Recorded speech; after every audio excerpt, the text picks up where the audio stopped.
Welcome to Shade Shade and the City. I am your girl, Treese. It's Nels. And today we are getting into, don't get me lying. We are on season 15, episode 15 of Married at First Sight. So if you have not already, please make sure that you hit that like button. And that subscribe button. And welcome back, Shade Squad. And all our new viewers, welcome. Again, hit that like button, subscribe, and yeah, we're kind of on a roll. So yeah, we got to get going. Let's get shady, mother.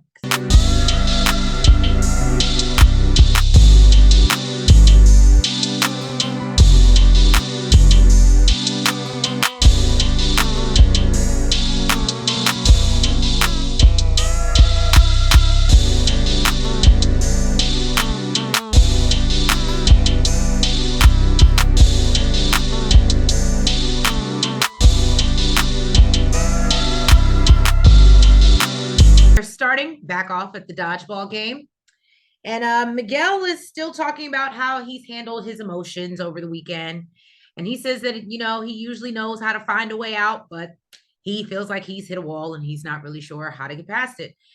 I said, I can understand Miguel. And yeah, he's not really sure what to do. He realizes that he was nasty to Lindy. So good self-observation. Kudos for that. And Mitch says that Lindy and Miguel obviously had a different weekend than all the other couples. He points out that they weren't at dinner. They had an argument before. And he feels Miguel is reaching his wit's end on stuff. Now, Mitch says he has real specific expectations of how his wife needs to be. And Lindy is not a subservient wife. Lindy talks about being thrown for a loop and she's happy. He's letting his guard down and letting her see real parts of him, but she thinks that it's at a certain cost. She wants to feel respected and thinks that he misunderstands her a lot. And that's not really conducive. It's a back and forth. They're playing these love games.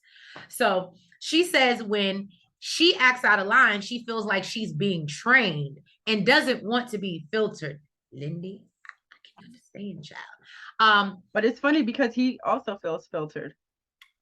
Right. And she doesn't know where the compromise is. Now, Alexis says she can relate as Justin has shared similar things with Lindy. She tells her that they try something, it doesn't work. They go back to the drawing board together, and then they try something else. So she recommends that they keep fighting for each other. And I think that's what Lindy has been trying to stress to Miguel, like, we're married, you don't give up. Where Miguel is like, there's decision days in 2 days. That's not my reality. That might be yours. You can keep on trying, but I'm giving up. I'm with Miguel. Only because I understand. Yeah, okay, I get it. They're married. I understand that, right? But I also feel like it's the beginning. Dude, like it should not be this hard. Why? Why is it so hard? What's wrong with her, Shade Squad? Anyway, like, why can't they down to even communication? Like it's like there's nothing that they have like really. To me, the only thing that they connect on is sex. Okay, look at Nels. Anyway, Alexis tells her, keep fighting for each other. Mitch says at the end of the day, he has to accept her for all of her. And that's just marriage. You don't have to do a goddamn thing. Mitch said, all of me loves all of you. That ain't what Kristen said. So Lindy talks about how marriage is a constant battle of trying to keep your identity and who you were, but also changing and growing. So Nate says he thinks it takes teamwork and partnership. They must learn to work together. Lindy agrees and believes he must accept her for who she is. She doesn't want to second guess or question every time she opens her mouth. So Lindy, anyway, she does. I already said that. She thinks it's control. And that's a trigger for her based off her past. And she begins to break down. And she's like, I can't be controlled. And I get it based off of her past and, trauma, religion, and just feeling stifled. She can't live like that. She has to be able to say, fuck you, and not worry that he's going to walk out the door for fuck you when she was mad and, want to come back and hug and love her after. But Miguel is like somebody else I know. he doesn't reward bad behavior. We talked about this last review. Now, Alexis agrees and says she's very similar. And Lindy says in confessional that she won't let Miguel control her narrative or who she is. She doesn't want to give him that ability. And she says he either sees and accepts her or he doesn't want her. So Miguel goes over to talk to Lindy and she asks, did she make it up in her mind that he was upset? He does confirm that he was annoyed. Again, I deal with someone very similar. Then she talks to the length that she thought it was. He was like, it wasn't that serious. Like, you kind of went overboard with it. Like, break down in tears and getting emotional and can't even speak. Like, it's a lot. Nate and Stacia are on their way home. And she asked Nate how he's feeling about the weekend in its entirety. He feels that it was amazing for them, but not so great for everyone else. Then they cut to Kristen and Mitch, and she's saying she feels bad when she sees the other couples going through it, especially Miguel and Lindy.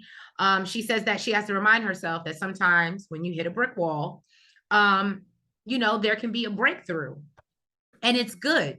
And she said she has all the faith in the world, but all the couples are going to go through their own things. So Alexis is talking about Nate and how he was talking about how freaky Stacia was.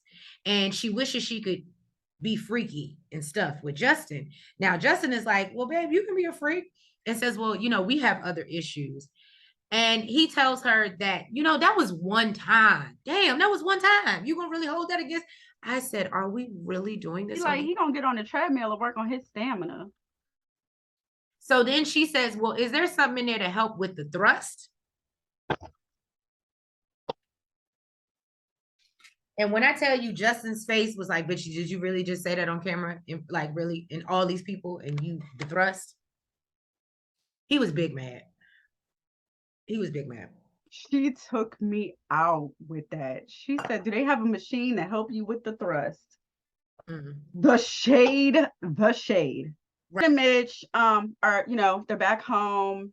She's like, give me your clothes because you're a dirty motherfucker. And I know you got some shit and you'll just leave it God knows where. I'm gonna do some laundry.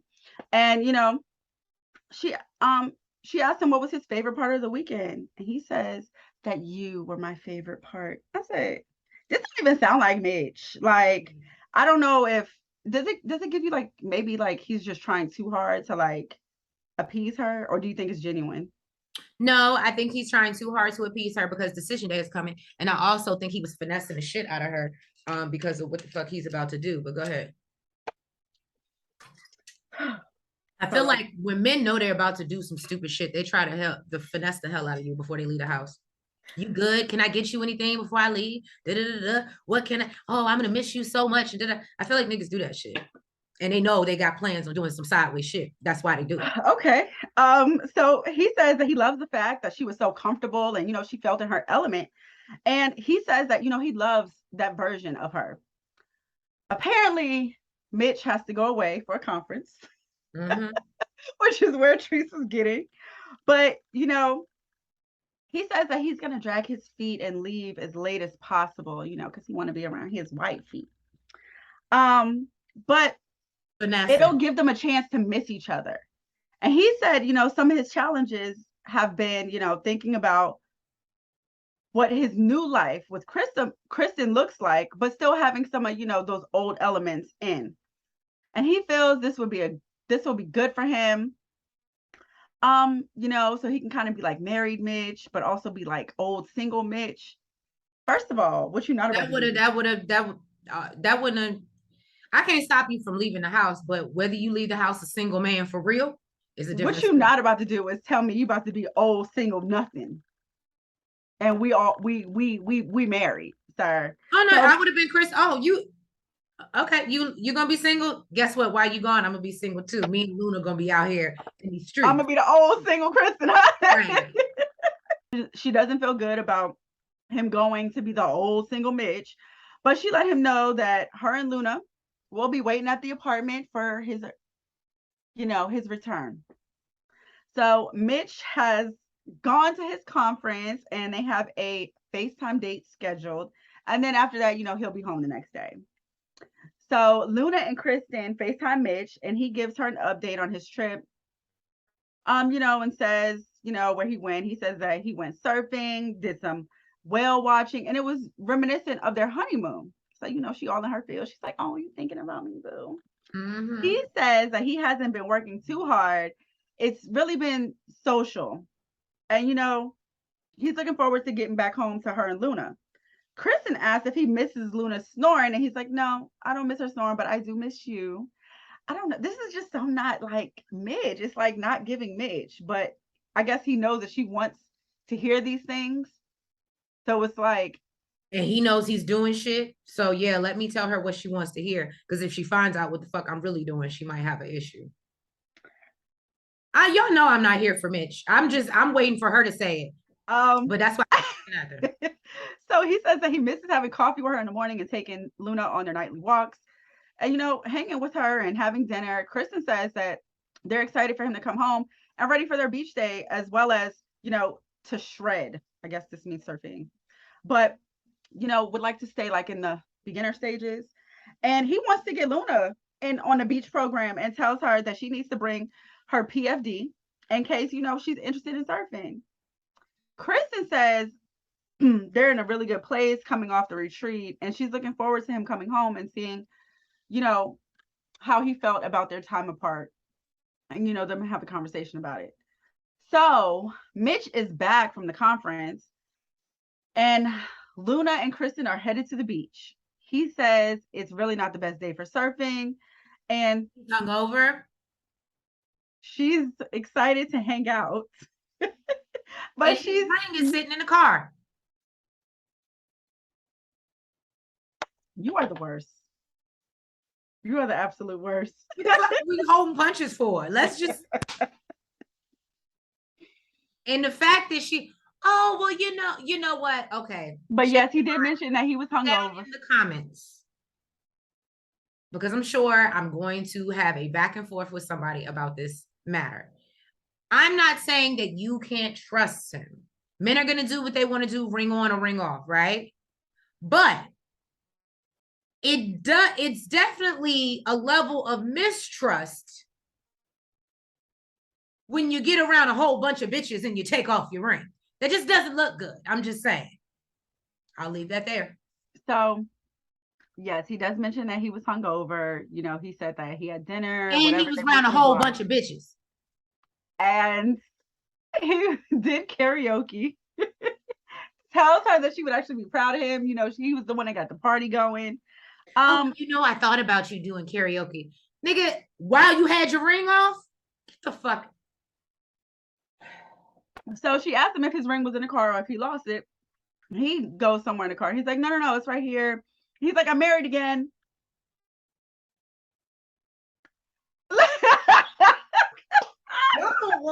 I'm gonna be quiet. I'm gonna stay right here. I'm gonna be real motherfucking quiet. So she says, why were you not married? He says, he was really around his close friends and really didn't want to, explain the whole situation to, the company heads and things like that. He says that he would have been forced to put on a whole presentation with slides and everything, which I don't think, I don't know. I guess I'm trying to get into Mitch's brain, but so as a coworker, right? I would definitely want to know how this whole process is going. Okay, out of nowhere, you're married, you're on Married at First Sight. Yes, I would have wanted a whole presentation, right? But I don't think it would have been a big deal to explain this whole presentation. But this is Mitch that we're talking about, and he doesn't want to do what anybody tells him to do. So, Kristen asked if there was any cute girls on this trip. And he kind of laughs and says, oh, okay, so you're the jealous type. And she was like, oh, did I ask a jealous question? Because I thought I just asked the question. And I think he caught that. He was like, okay, we're not, it's not joking time. He actually got a little tongue tied, and Kristen starts busting out laughing. And he says, no, all the girls are dog ugly now that I'm married to you. He says he doesn't even see women anymore, but then he's like, actually, it was a beach town. He's like, there's a lot of beautiful girls. There was some cute surf rider girls, and actually at the conference it was majority women. He was just like in a pool full of women. And in a confessional, she's like, yeah, basically, he was at a conference with a bunch of beach babes and no ring on. He's very forthcoming though, you know. Um, and he says, so I don't know, he made some stupid joke about being after the after the club is the after party, and after the party is the hotel lounge. Get to the beach, and Kristen says, basically she just wants to have a good time. She's not going to, bring it up after, he was living it up. And so he takes Luna out surfing. And actually, Luna was doing a really good job. Kristen kind of gets emotional, says, it was so adorable. Like, this was the highlight of her week. She likes seeing her little dog daddy with her baby. She thought it was really, really cute.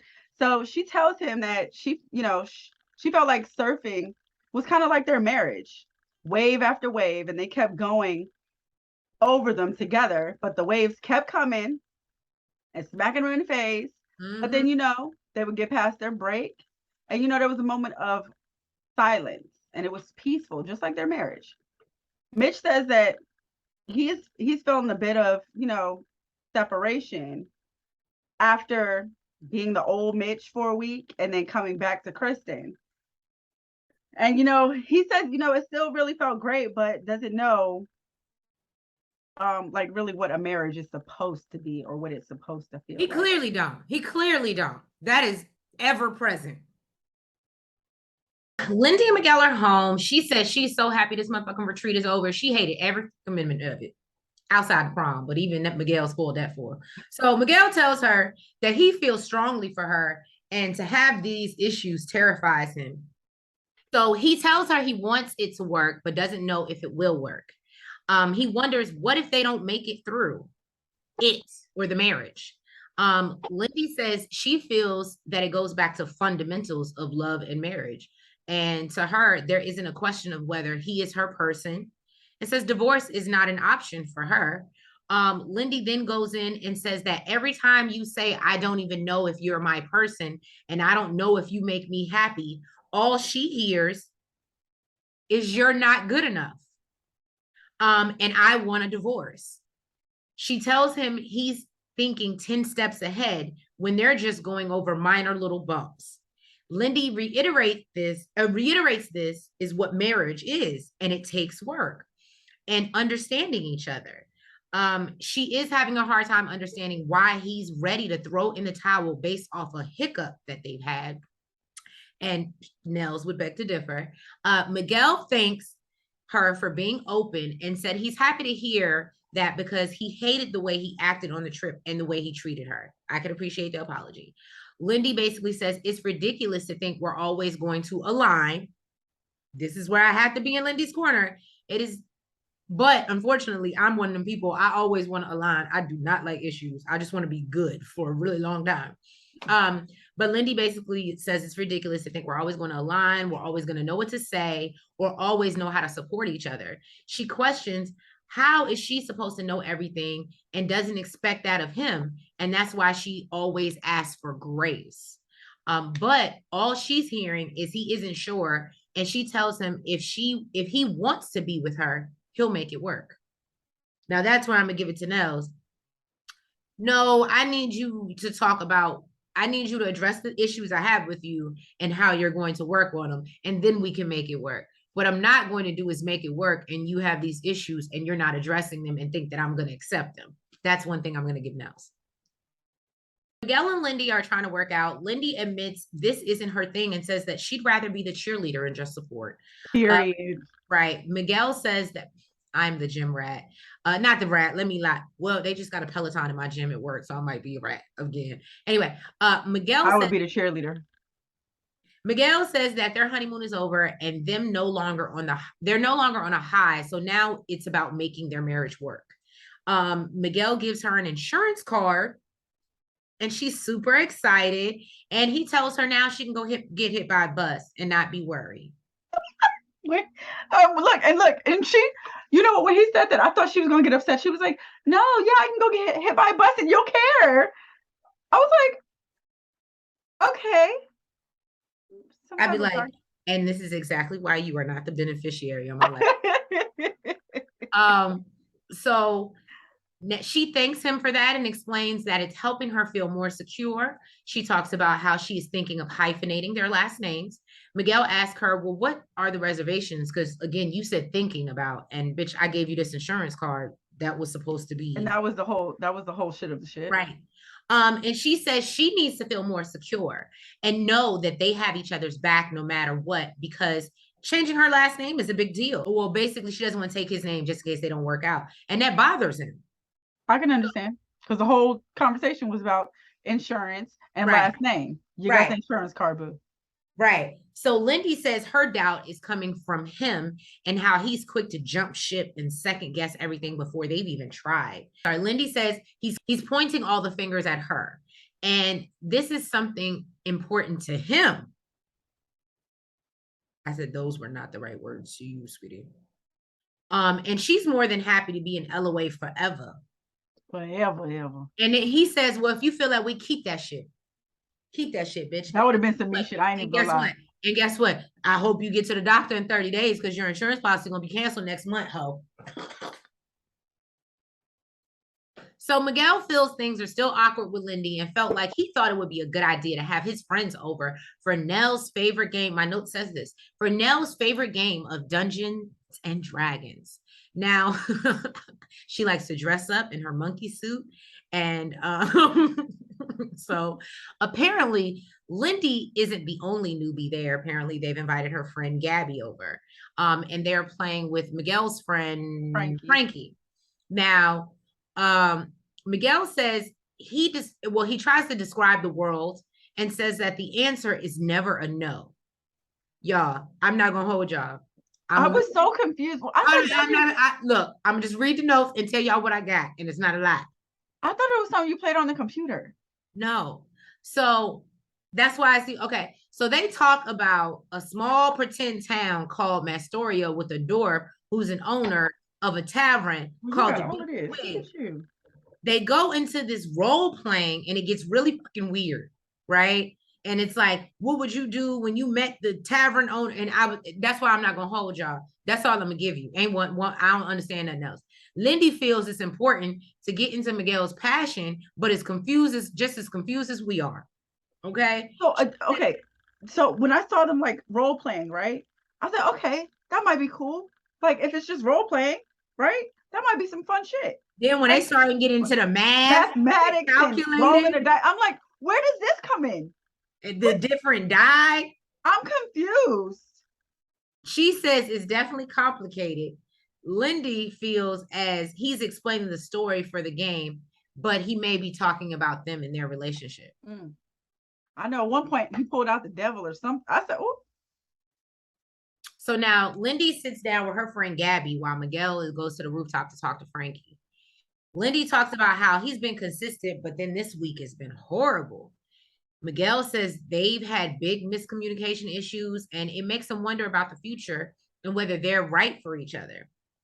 Lindy talks about how she doesn't know how to be in a relationship or he doesn't know, how to be in a relationship or know the fundamentals. She talks about how she feels like he wants to change her. And if she doesn't, he's gone. She says she knows Miguel knows how much she wants this to work. He tells Frankie he knows he's hurt her by voicing his doubts and insecurities. Lindy doesn't understand. He said uncertainties. Did he say insecurity? Oh, he might have been saying uncertainties. I'm sorry. I'm about to say, hold up. So Lindy doesn't understand why he's ready to quit after one disagreement and basically doesn't want him to stop trying. He says he still loves her and wants it to work, but right now it's not working for him. Lindy feels like she's losing her fight with Miguel. She just wants to give in to all his wishes. And she says that that's not her. It's not human. That's a fucking blow-up doll. She talks about how he shuts down, pushes her away, and makes her feel like a piece of person over and over and over again. Lindy says she's at her breaking point. She feels like she says what she wants to say. If she says what she wants to say, he'll leave her. Gabby tells her she can't be a mouse and not say what she wants. And Lindy says it's confusing because she had this person for all these weeks, and me and Nels talked about this off camera. She had this person for all these weeks, and now Miguel is a totally different person, and he's not a totally different person. He's just been not speaking on how he feels about you to protect you because, as he said, that bothers you. You don't want to talk about it, so therefore he can't address what's bothering him for you to fix it if you were willing to fix it, but you have to be willing to hear it. As they say in AA, the first step is admitting you have a problem. So Justin is going to pick up his dog, Maya.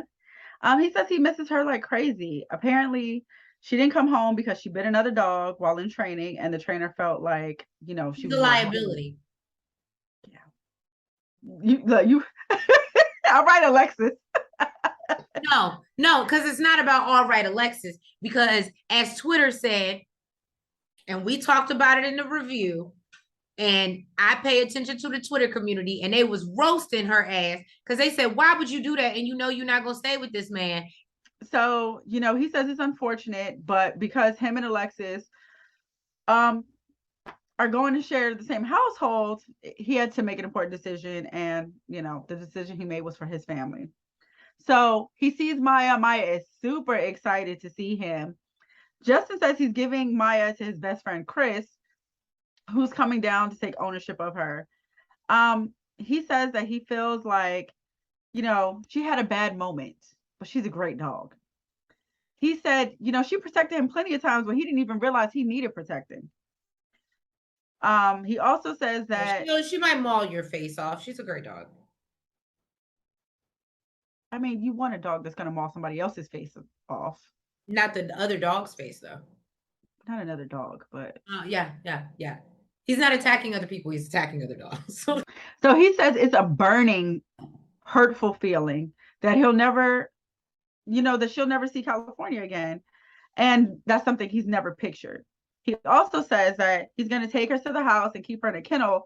And Alexis decided to, I guess, stay at her place to compromise, but he really doesn't want that. He just wants the dogs to be separated temporarily so that him and his wife don't have to separate. So we see Justin playing with Maya in the house as his friend Chris pulls up. Maya gets super excited to see Chris, and Justin says that he is literally the only other human that Maya loves more than him. So he's not worried, and he knows that she'll have a great home. Justin tells Chris that when he started this process, he anticipated some challenges, but he never anticipated this type of curveball. He said he had to make a choice, and it was between, giving up his dog and his family. And he says that he never thought that he would ever be giving up his dog. He actually said it aloud, but he's also never been in, something this serious. He says now he looks at it like it's a new chapter, and the chapter, just happens to be with him, and he's with it. Chris reassures him that Maya will be a great fit. She's comfortable. Apparently they lived together before, and Maya like him. Okay. Maya did like him, and I thought that was somewhat soothing for the situation that was going on. But Justin says that he told Alexis that he may need to go out there like once a month to see Maya. Right. Alexis was like, what? You gonna do what? She probably like, sir, I can't even go to the club, but you're gonna drive God knows how far to go see this. You really think Alexis gives a damn if he leaves? So she can go out and do what the fuck she want to do. God, speaking of Alexis, so she shows up. Which I did think this was sweet. She did show up for support. Yeah, she said she wanted to be there to, support him and didn't want him to go through this alone. So they packed Maya up, put her in the car, and, as expected, Justin got emotional watching her leave. I think he was trying to hold it back for the cameras. He was. He actually did. He was tearing up, but he actually didn't cry. I was proud of him. So back in the house, Alexis asked Justin, what are his emotions? And he says, they're the same as before, but, it was super hard watching her leave. And she reminds him that, Chris is the only person that she loves more than him. She'll be good. She's in good hands, and you know where she is. and says, she's never been in his shoes, so she can't, relate to that extent, but she can only imagine, how his heart feels. And, she's just there to support him with whatever he needs. And he says he appreciates it. And hopes that, that she realizes this is the ultimate sacrifice that he made for their family. So Alexis, my baby. Alexis said, yeah, it does mean a lot, but it don't mean everything. And doesn't want everything to come back to him giving Maya away and him holding it over her head, because apparently he said it before. He did say that. But she says that she values his decision and understands that it was the ultimate decision, but would appreciate that if he didn't throw it in her face. He says he chose the marriage because he looked at the bigger picture and felt that the marriage was worth it. And it's time for a new chapter. Nate and Stacia are headed to the new house. He's excited. Stacia says that she just hopes everyone takes their shoes off. She ain't playing that with her super OCD ass. And they're just going around admiring how clean it is. And she says that, you see, ain't no dirty dishes in this sink. And he kind of pulled her cards, because he was like, look, you be leaving dirty dishes too. Like, they go to look out, of the back patio, and she mentions putting concrete down. Nate is like, yeah, he really kind of wants grass. And she feels like, yeah, that's too much maintenance. He said he'll take care of it.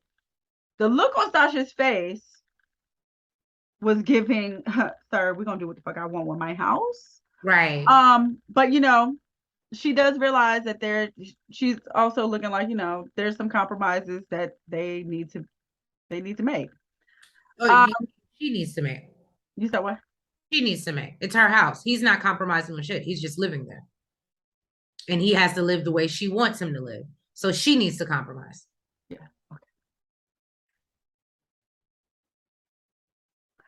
Okay. So she makes a rule about the toilet paper. Basically, when you're down to the last roll, if there's no more, refill it. And he's like, well, duh, that's common sense. And she's basically like, okay, keep that in mind when you're stranded on the toilet bowl. Like, nigga, I live with you. Okay. I know what you like. So she lets him know that she got him a gift, a little sticker to put on the toilet to remind him to put the damn toilet seat down. I don't know why this is the thing with men. You shouldn't actually even be flushing the toilet with the toilet seat up. More bacteria gets on you. Like, that's disgusting. So basically, he tells her that that's not a gift. You're being petty as hell. And in a confessional, Nate says, it's amazing. It's amazing. It's beautiful. It smells like a new house. But he thinks they're going to have some growing pains and believes it's going to be really hard for her to relinquish control. And, he's going to have to just roll with the punches, because we know this is her house. Right. As Tree said.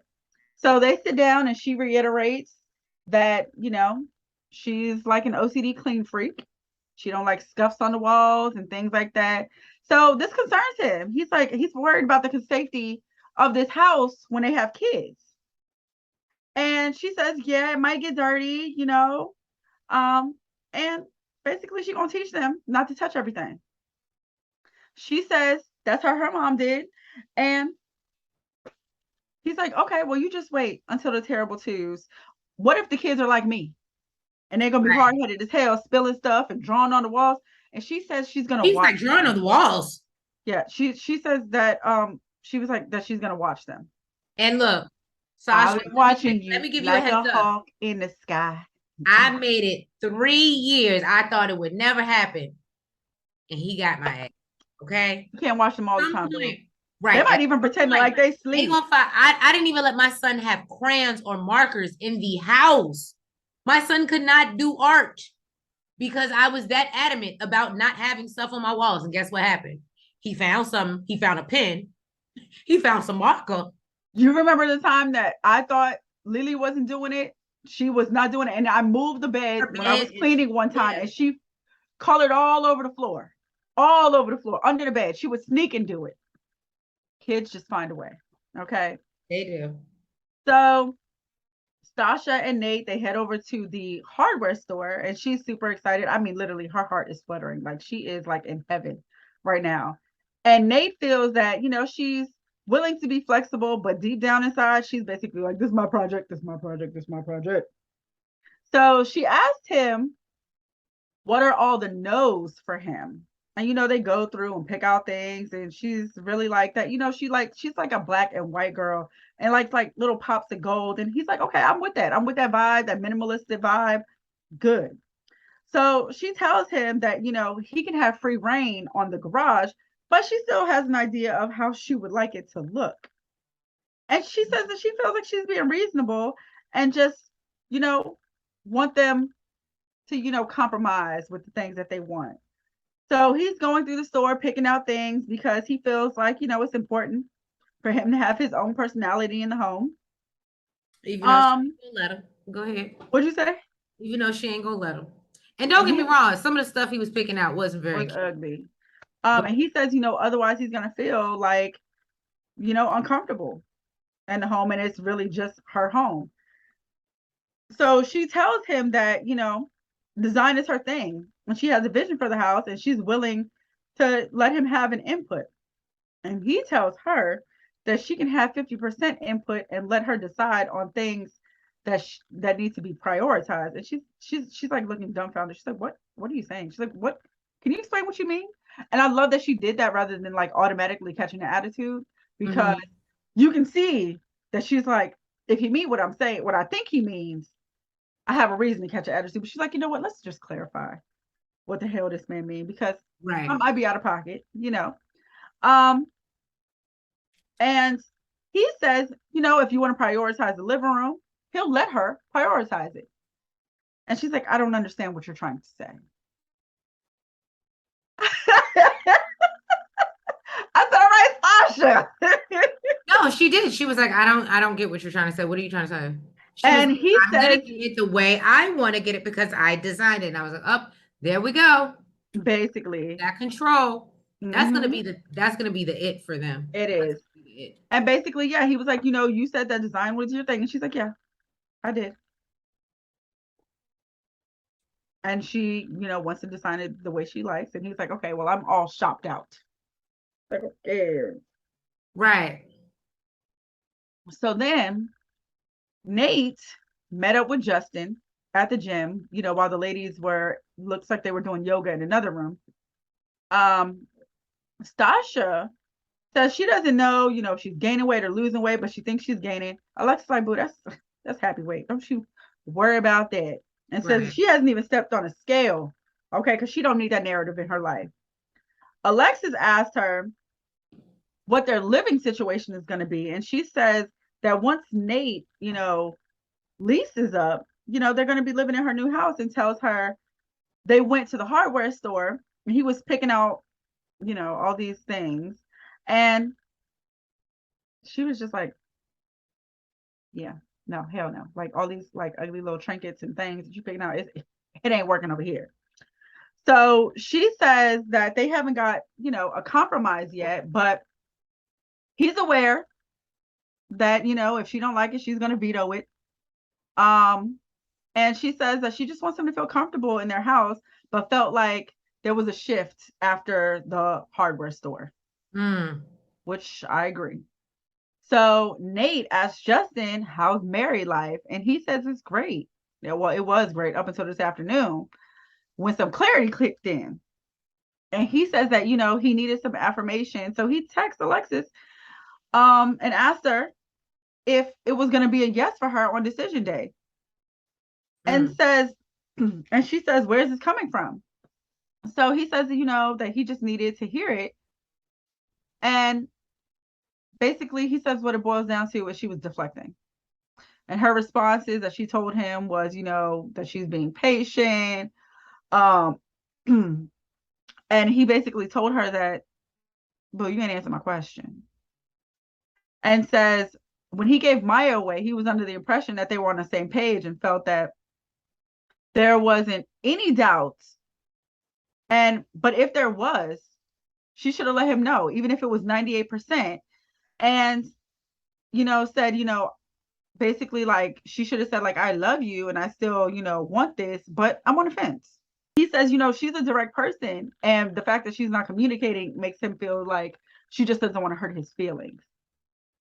So Alexis is discussing the same thing with Stacia, and she says that she already felt some type of way, that she was getting it through text while she was working, and he's asking her like this important question, and apparently he stated that his answer was yes, but after the conversation, now he doesn't know if it was still going to be a yes.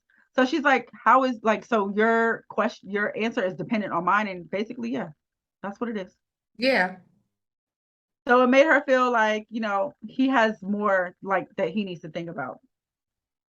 And he says that he asked her a few days ago how she was doing. And she actually said she was doing really good and that he wasn't on edge anymore. And he says, yeah, that was good. But when he asked her the question looking for a yes, and she was deflecting. So in the confessional, Shady Nate says that he thinks Alexis is immature and a liar and really leading Justin on. And she needs to be straight up with him. I said, Nate, sir. And says that, normally she's direct. And when it comes to a yes or no question, she can't give an answer. That's weird. And Justin, wants to be 100, he wants her to be 100% vulnerable and doesn't feel like, she's ready for that yet. So Alexis says Justin has made a whirlwind of a change from day one, but she feels like he reverts back to his old ways and it scares her. She says she's concerned about his outbursts and when he's upset, she feels like, what's going to happen when we have kids and when we buy a house. She's thinking about generation.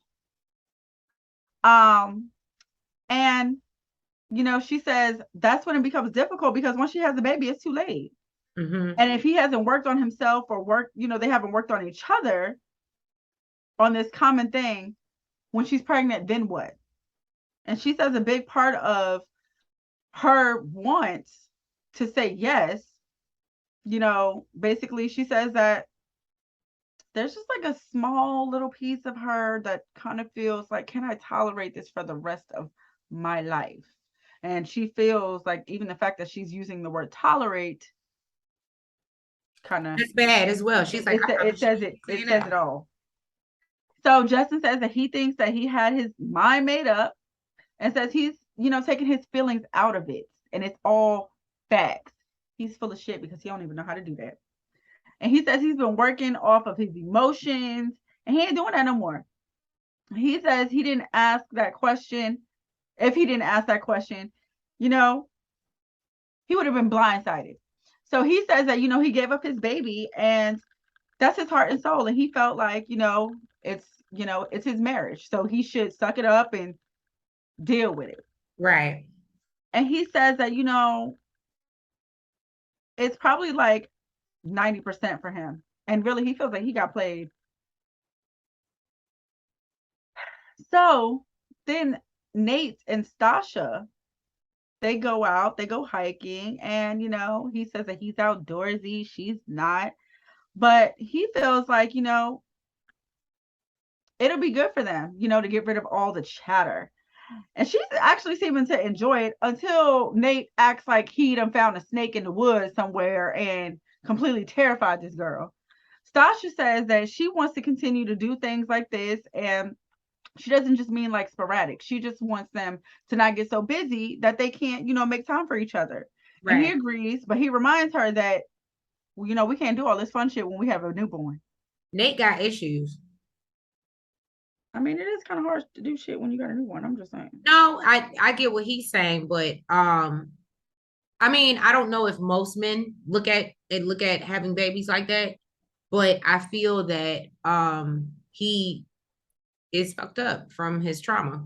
Absolutely. Absolutely. Because there was a lot of stuff that I'm sure his dad wasn't able to do because he was a single parent for a while. So, and 9 times out of 10, that's not the case. It's not usually the man majority of the time, as a single father or whatever. So I'm sure maybe I don't know if his dad complained or I don't know what the case is, but But it makes him question Stasha's role. Like if she can be a mother, he questions it because the fact that she even wants to still have fun having kids, that bothers him. Because he feels like because having his mother didn't let it go and abandon him, he feels like parenting means, and I'm not saying he's right, I'm saying what his issue is. He believes parenting means that I have to give up everything for my child. My child should come 1st. And that's what and until he does it, and I'm sure he'll realize, but right now, because of what he's been through, he feels like you should give up that was probably his experience. right. And he had that. His mom didn't give up everything. And his dad probably did though. Right. So she says that she feels like it's still going to be fun, and he's like, okay, noted. Like, you sarcastic ass. So he lets her know that he planned a surprise on the picnic table. Apparently it's a creative California activity. They're making chips and guac from scratch. That was super cute. I don't even like guacamole, but I thought it was a super cute date idea. And I had to give it to my Pisces because we're creative. That's what we do.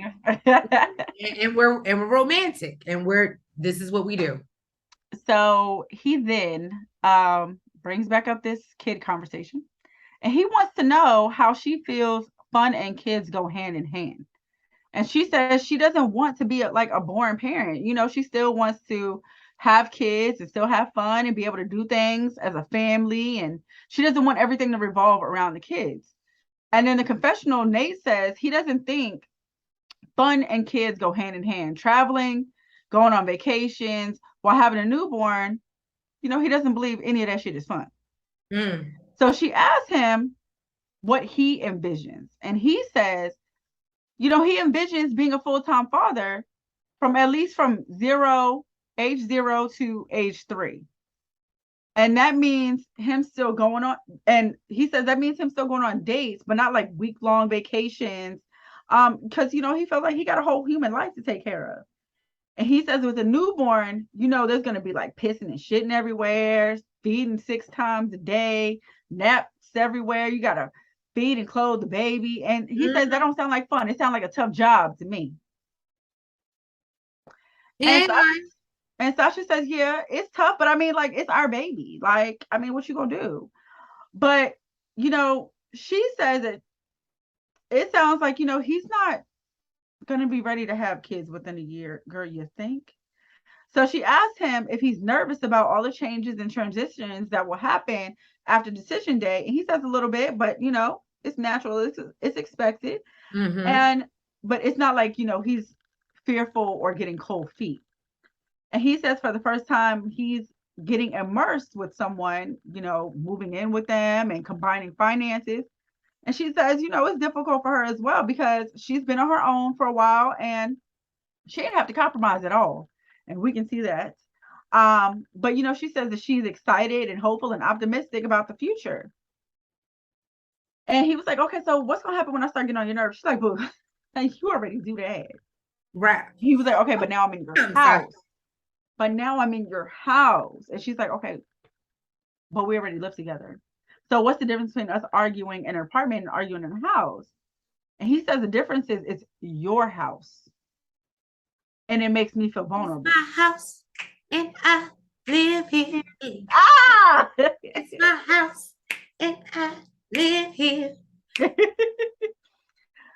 So, she asked him if there's anything that she can do to make him feel more comfortable. And I like that she said that. Right. And, she says, granted, I have a vision for how I want the house to look and the furniture and everything. But regardless, everything will be a dual decision. And he asked if she would ever kick him out. And she's like, boo, I already told you, I ain't going to do that to you, boo. And he says, okay. And lets her know that, his fear is if things go left and they get separated or whatever, where's he going to go? He's going to be homeless.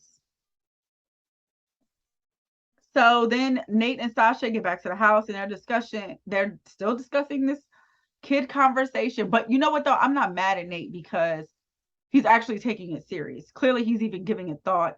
And because he knows this is something that's important to her. Otherwise, and that's why I can't be mad at him. He keeps bringing it up. Otherwise, he would just be like, yeah, in his mind, be like, I ain't doing this shit. And, right, not say anything. And he tells her that, he's still getting to know her and wants to know what her intentions are with the kid and says, it's easy to make them. And Sasha says, yeah, anybody can, but she's 37 and she hasn't. And all he's paying attention to is how it's possible to have fun and raise a kid. And he really just wants her to paint the picture for him. And she says, she still wants to be able to travel and go out and do things as a couple.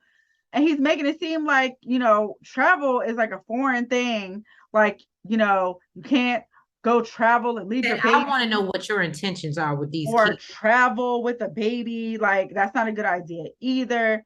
And, she says that she comes from a background that, she doesn't have a father. And she made it clear to him that she does not want to be a single mother. She does not want to raise a child in that type of household. And basically, she feels like that, his triggers are intervening right now in this conversation. And, she says that she just wants to be, fun parents. And anytime she brings this to attention, he shuts down. He don't even want to hear it. It does not compute. Yeah, right. So she asked him what type of fun. He asked her what type of fun she meant. Apparently he thought that she meant like irresponsible fun. And she was like getting drunk, doing young dumb shit, abandoning my child. I don't do that now. Why would I do exactly that? Like, you're questioning my character. Like, it's not even making no sense. So he tells her that his biological mother was younger than his father when they got together or whatever. She was 23 and she was 36. And she was like, boo, I'm 37. Basically, I'm older than your father, who was the responsible one in the relationship. So let's not come for me. Okay? So Mitch and Kristen are having date night with Justin and Alexis. She feels that she's been the closest with them since the process started. So she wants all the time that she can get. Mitch says her and Alexis talk every day and they're BFFs. I had no idea. I had no idea. It's cute though. Mitch, that's why everybody know your business. It's not everybody knows your name. Right. They take a shot and say marriage ain't for punks. They play ping pong, couples versus couples. Apparently, the MVP that night was Justin. Right. That, Mitch says that Justin isn't even trying, but still kicking their ass. As they sit down, they have a congratulatory drink. Kristen makes another parallel, as she calls it, comparing her relationship to ping pong. And you know what I'm noticing? The waves crashing, the ping ball bouncing all over the table. Like a roller coaster. Don't let her go to a theme park. Right. All these parallels are her therapy, apparently. Alexis asks what happened with surfing. Kristen backs it up and tells him that, well, I have to go back because, when we came back from the retreat, Mitch decided that he was going, he had to go to this conference and he had to leave the same day. So, Alexis is like, well, did you miss her? And he says that she's always on his mind. And that's the truth.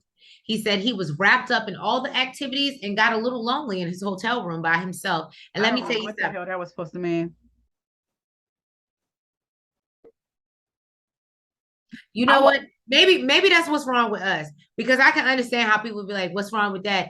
And it might have been like, oh, he missed Kristen, but I took it the same way you took it. I just didn't see the point of saying that. Did you stay lonely the entire time? No, because you was in a hot tub time machine. I get to that. So no, you didn't say a hot tub time machine. So Kristen asked if there was a jacuzzi, and he admits there was. He said that they had a hot tub committee every night, the hot tub time machine. So he wants to go back to not being married. He went back in time. You're an idiot. And my analogies don't be on point. Oh my God, you're an idiot for that one. He be trying to say my parallels don't be on point. Oh my God, Trace. But she asked if he wore his ring the whole time. And he said no, because I went back to when I wasn't married to you. That's where I was in time. And no, so I took my ring off. You're an idiot. So, Mitch knows he's in the hot seat. And Kristen says that she trusts Mitch, but sometimes it's nice to get a second opinion. That's all. Alexis questioned why Mitch didn't have his ring on. And Mitch says he just didn't want to give the whole story on how the marriage went down to his bosses and CEOs. And Alexis asks, well, couldn't you just wear it as a symbol that you're married and not give a backstory? And Mitch, agrees. She asked Kristen if that bothers her that he didn't wear his ring. And Kristen said that it's tough because there was a hot tub, and he had no ring on. Oh my God. This man jokes and says it was him and 100 beautiful ladies naked, and he had the dick ring on that Nate gave him. That was too big for him. And everybody's cringing. Everybody's cringing. Yeah, everybody was uncomfortable. They laughed, but they was uncomfortable. Guess who wouldn't have been cringing? Guess who wouldn't have been cutting? Guess who wouldn't have been? I'm not gonna say that word, but y'all know what I mean. It's Halloween. It would be given very Jason. Okay, just so y'all know, I'm not built like that. I'm not built. Oh God. So Justin talks about how Chris came to pick up Maya. Alexis brings up that they talked about decision day to make sure they're on the same page. She says she told Justin she's at 90%, but that 10% speaks to, speaks heavily to her sometimes. And now Justin doesn't know. She talks about how she doesn't believe that he should be basing his decision off hers, and he should still be trying. And what this gave me is I want you to want me, even though I know I don't want you. Period. So Mitch questions whether the 90% is good enough for Justin, and he admits that it's not. Justin talks about how he feels if Alexis felt the way she did, she should have intervened with him giving Maya away because she wasn't sure. He doesn't want to feel like he gave Maya up for no reason.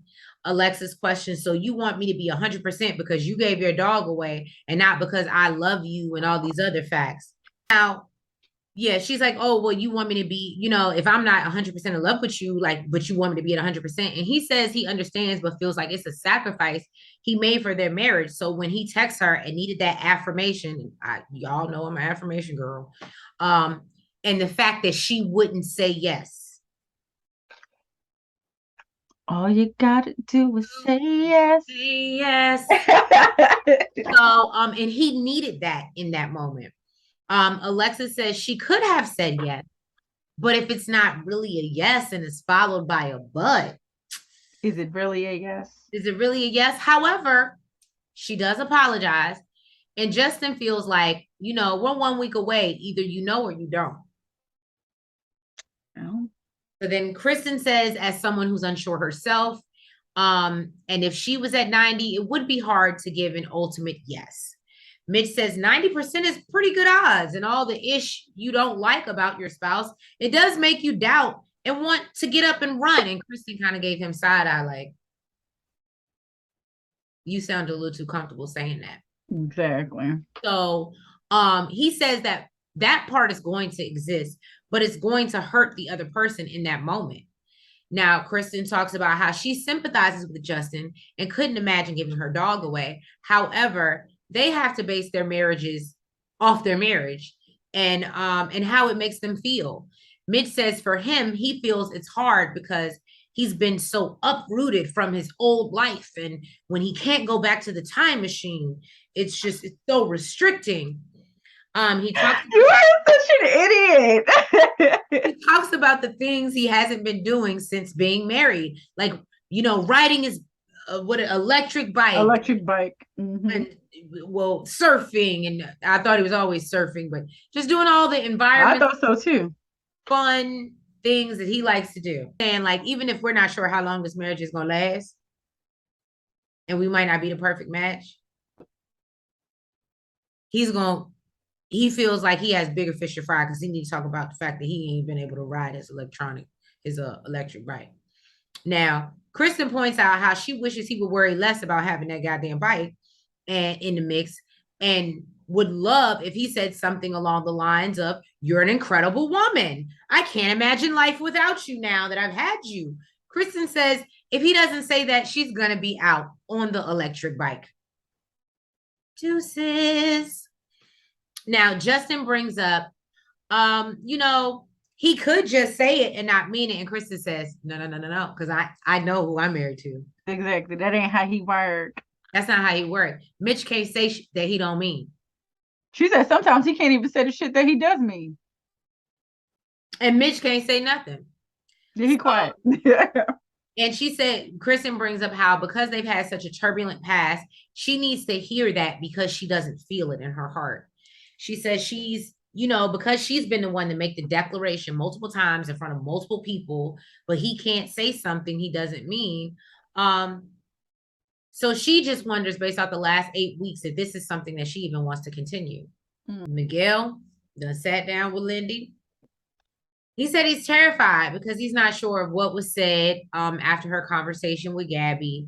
And there's a lot of emotion when he walked in, and he clearly knew that something happened. Lindy agrees that there was, and she tells him that she did speak to Gabby. She needed to vent about what was going on, and she wasn't going to apologize for that. So Miguel says venting to friends can be healthy. However, he says that you need to be careful and just basically be respectful of your partner. Basically, he talks about how he doesn't go back to his friends and talk shit about Lindy. He never says anything bad about her. And Miguel says he was a little caught off guard because things seem so heavy. Like I said, when he walked in the room, he tells her he doesn't like being the villain. And Lindy starts to snap and is confused because every time a professional comes to sit down with them, it's constantly about her and her defenses and how she's reactive and what she's doing. So she just felt she needed to talk to her and said that, she basically wasn't shitting on him.